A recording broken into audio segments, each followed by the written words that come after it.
তাআলা যদি দয়া করে আমাদেরকে মাফ না করে, আমাদের বাঁচার কোনো উপায় নাই। আপনি কি ভেবেছেন আপনার নামাজ দিয়ে আপনি জান্নাতে যাবেন?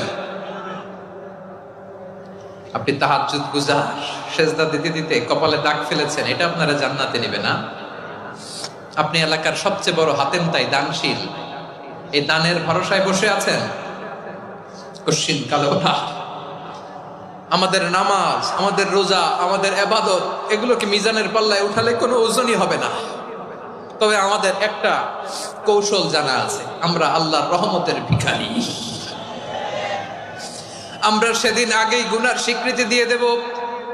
আমরা বলবো, আল্লাহ তুমি প্রশ্ন করার আগে তোমার একটা কথা বলি, আমারে কিছু জিজ্ঞেস করো না, আমি সব করেছি। এমন কোন পাপ নাই যে পাপ আমারে দিয়ে হয় নাই। তোমার রহমত দিয়ে তুমি জান্নাতে পাঠাবা, তোমার দয়ায় জান্নাত